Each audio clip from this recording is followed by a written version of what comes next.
Dear figure companies out there, like every single one of you, including those unlicensed figure companies, stop making big messy bases for figures. Welcome back to the channel. I'm Steven from Expo Studio. Today we shall go through the figures that have gone on pre-order for the past week, 28th of November to the 3rd of December. This is a post-event figure week where we had 3 big figure events in the past weekend: Amiami Hobby Camp, Megahobby Expo, and WonHobby Gallery. You can check out my highlights right up here. So some figures that were displayed in these events, they have gone on pre-order in this past week. Some exciting stuff. So without further ado, let's head over to amiami.com and we'll begin in reverse from the 3rd of December.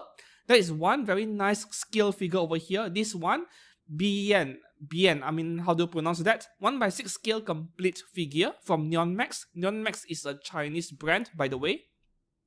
25,000 yen yet. This is a 1/6 scale, so not too bad, I guess. And I really do like the character design over here. Not to mention, you're getting that, what do you call that? I'm not very familiar with music instruments. I'm not sure what that is called. But given that the props you're getting over here, 1/6 scale, 25,000 yen, that is very reasonable. If you like the character design, I would say go ahead and pick up this figure. That is only one figure for the 3rd of December. Moving on to the 2nd of December. This is something I'll tell you guys to pre-order before you regret it. Meer Campbell 1/4 scale from Megahouse. I thought this was freeing, but it is Megahouse, which is not too weird considering Megahouse is actually under Bandai. So Gundam Seed was my very first Gundam series back in high school. It has a special place in my heart, and regardless of what the haters say about this Gundam series, I love it a lot. And this is something I would pick up if I had the budget, because the value is going to go way up after release. Same thing will happen to Lacquer's Klein, I assure you that. So historically, anything Gundam Seed, like Metal Build Strike Freedom Gundam, for example, the value went sky high to nowhere. Like, it was ridiculous. The demand for Seed stuff, regardless of what the haters say, has always been high. A lot of people love them. So pick one up before you regret it if you like this character. Up next, we have Lucia Persona 5 Goyo Noah Haru Okumura from Persona 5. So this is a non-scale figure, but the height, if you scroll down, 24.5 centimeters. This is actually 1/8 scale approximately. Not 1/7, 1/8, because you need to factor in the length of her rifle. So 24,000 yen is quite expensive, but we are talking about Persona, right? Very high demand, very popular. This thing will sell itself regardless of what I say over here. So it really depends on whether you are a fan of the Persona franchise. The next one, your mom. Do you love your mom and her 2-hit multi-target attacks? Mamako Otsuki Bare Leg Bunny version. Since this is a bare leg version, that means there was already one previous version that came out with the stockings, I presume. I can't really remember.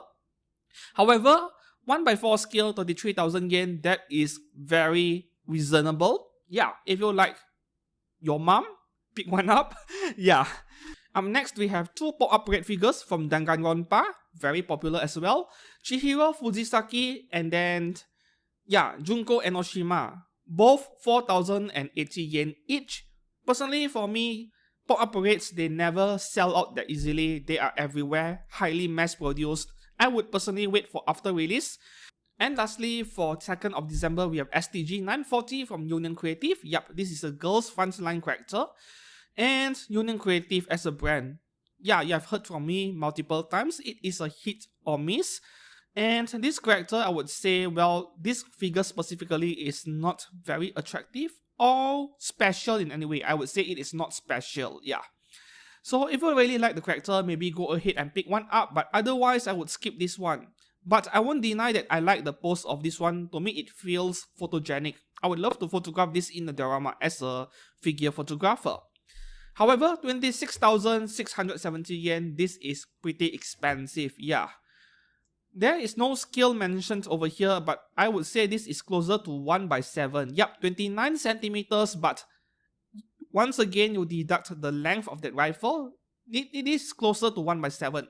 25 or 26 centimeters maybe. So what do you think about this figure? Let me know down in the comments below. 1st of December, there are more figures on this day, and there are quite a few I would like to highlight or complain about, right? So the first one over here, 1/8 scale Percival from Grand Blue Fantasy, also very popular, by Amiami Cross Altair. Or Altair is actually Alter. It's more like their other branch or sub-branch where they make male characters, right? So this is going to be one very good figure in terms of the quality control. That is what I'm predicting. 29,000 yen, well, almost 30,000 yen. This is a good purchase for those of you who like Grand Blue Fantasy. And I'm going to compare this figure with another in a second, just to show you guys how ridiculous Furyu's pricing is, right? Next, we have B-Style, the elder sister, like 1 Geo Barrel Lake bunny version as well. 1/4 scale for 33,000 yen. Very reasonable coming from Freeing. Really depends on whether you like that anime, your mom anime, right? If you like this character, maybe pick one up. For me, this is also a pass. I'm not really too much into these 1/4 scales where, I mean, if you collect 10 or 20 figures in the same outfit, everyone is wearing bunny outfits. To me, it feels like there's a lack of variety over there. Something I'm not very fond of. Collecting the same thing over and over again except for the head or the face being different. Yeah, not my thing really. Up next, we have Nejire Hado Hero Suit version, 1/8 scale from BNHA. Takara Tomy, that is surprising to me. Like, does Takara Tomy even make scale figures from anime characters? 21 centimeters tall, but you need to remember she is sitting on an elevated stand or base, so this is actually a fairly small figure. 24,000 yen is a lot. No, personally this is a no for me. This one over here, I have mentioned it in my figure highlights from Megahobby Expo last week. So we have Kotobukiya Art FXJ, Chainsaw Man, 1/8 scale, 15,500 yen only. Yeah, in my previous video, I predicted that this figure will be affordable. Surely, if you are a fan of Chainsaw Man, pick this one up. For me, it is a pass as well. I'm not collecting anything from this franchise, from this manga or anime. Up next, warning, I'm going to rant about Furyu again. So over here we have Elf dress version at 1/7 scale from Isekai Oji-san. Yup, Furyu is pricing this at almost 30,000 yen, but look at her dress, there is almost nothing there in terms of the details, save for some decals at the edges of the dress. And the entire dress, very glossy looking, looks like it is made of wax, which is something you'll see in price figures but not in a 30,000 yen figure. Now we go back to that Grand Blue figure, you look at the difference in amount of details, and the price difference between these two figures is literally 200 yen. And Furyu is giving us so much lesser for the same price. So I know that some of you like Isekai Oji-san a lot, it is hilarious as heck, but this is a no for me. I won't be supporting Furyu until they rectify their pricing. Up next, Eriri Sawamura Spencer. Yeah, from Saekano. I'm very familiar with this character. I own the Good Smile version, which is an excellent figure. So 4,080 yen once again, standard price for pop-up rate. Once again, same thing as my comment earlier on Danganronpa figures, I would wait for after release. That's all for the 1st of December. We move on to the 30th of November. The first one over here is an ecchi figure from Daiki Kogyo. Fukimida Shichai Masuka. Oh, that's the name of the title. Kanon Misaki, 1/6 scale. So, I am familiar with Daiki. I owned a couple of their figures also, not too many. I would say their figures be great figure company. Nothing too bad, nothing too good either. And I would say that for a character like this one, this isn't entirely unique. There are many other ecchi figures out there that have came out before, which has a very similar pose, posture, and so on. This is a pass for me. I'm not really too interested in this figure. Up next, Union Creative, we have Yui Kotegawa nurse version from True Love Rule. True Love Rule, I mentioned this before as well, it is one of the better selling mangas over in Japan. Historically, has always been very popular for the past 10 years, yeah. So this nurse version over here, Alter used to make Yami-chan, yep, Golden Darkness in this exact nurse outfit, and that was an amazing figure. It is very rare nowadays. But for this, Yui Kotegawa Union Creative is doing it instead. Yeah, 50-50 chance it will turn out okay, or another 50% chance there will be QC issues. Up next, we have Asuna 1x7 scale under Prem 1 Studios Prisma Wing series. Premium figure brands, but at the same time, Prem 1 Studio, they are very similar to those ABC, XYZ Studio figure companies over in Hong Kong and China, where they make unlicensed third-party resin garage kits which are pre-painted. Yeah, Prem 1 Studio might not like me comparing them to these companies, but the way Prem 1 Studio make their figures, they are very similar to these Chinese third-party companies out there. So there are two versions of this figure of Asuna over here.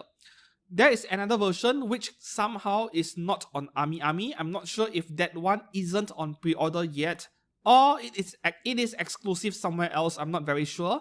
But personally, if I had to choose, this is the one to go for, because the other version, you can call it the limited or deluxe version, whatever it is called, that looks like an absolute clusterfuck of a base. Yup. I apologize for my language, but I have never been a nice person to begin with.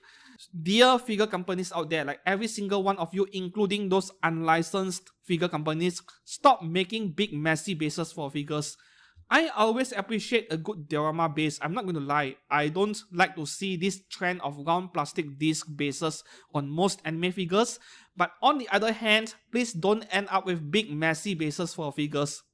It really ruins the composition on how artistic the entire sculpture looks. Yeah, the composition is really way off. Moving on to the 29th of November, this is something I was very hyped about, even though I did not know much about Fire Emblem. I don't play the game, but I was quite enthusiastic about this figure when she was revealed in last weekend's event. So Veronica 1x7 scale by Intelligent Systems, almost 30,000 yen. Yes, very pricey, but this figure looks amazing. And I can imagine this figure selling very well, right? Regardless of what the reputation or the lack of behind this company called Intelligent Systems, though someone has commented in my video saying that their quality control can be a hit or miss as well. I would say take the risk like gacha in FGO or any other gacha games and pre-order this one. This is a very good purchase, a very good pre-order, yeah. Azalane Baltimore After School Ace version 1x7 scale, 21,730 yen. This is one of those figures where I think I would skip even though it is outer, even if assuming I am a big fan of Azalane, because this is a very plain figure, but at least you do get two different face parts as a consolation, yeah. Though simple figures like this, they are very photogenic if you have a slice of life setting in your ideas for photography, figure photography, yeah. This kind of figures, simple figures, they have their own advantages as well, right? I'm not writing them off completely. If you give me one of these and ask me to do a diorama photography work of it, I would absolutely say yes to it. Up next, we have a Race Queen figure from Konosuba, Megumin. This is Kadokawa or KD Call. 27,000 yen, fairly pricey, but what isn't nowadays, right? So, yeah, if you like Megumin, if you like Race Queen outfits, maybe pick this one up. I think Kadokawa made a Race Queen version for Tamamo and... who was the character again? Was it Astolfo? Yeah, I mean, they made quite a few from FGO as well regarding this Race Queen series. So this is mostly just fan service. And whether you like fan servicey stuff, that is up to you to decide. But this is a skip for me. 1x6 scale Itsuki Nakano date style from Quintessential Quintuplets second season. 15,600 yen. This is the best value of the week. I have always thought this series of figures from Quintuplets are 1x7. They are 1x6. And for under 16,000 yen, yeah, this is the bargain of the week. Pre-order one. Pre-order one now. And then we have another Asuka Langley figure, Last Seen, 1x6 scale as well from Evangelion. Kotobukiya is pricing this for under 17,000 yen. 1x6 scale, once again, excellent value. Yeah, so if you like Evangelion, yes, please pre-order this one, no questions asked, but Unfortunately for you, Asuka, yeah, the best value of the week goes to Itsuki Nakano earlier by Good Smile. So I guess that is all about 29th November. 28th of November, on Monday, there is only one figure once again. Furyu, Aegis Rim Ryoko Shinonome 1/7 scale from 13 Sentinels. So basically, you are buying a simple figure in a school uniform for 28,600 yen. Once again, this is a nope from me. Furyu's erratic pricing week over week. I'm complaining about this almost every week, I think. So that is all for the coverage for this week's new figures on pre-order on Figure News Fix. Which figure will you pick up? Let me know down in the comments below and see you guys again very soon. Goodbye.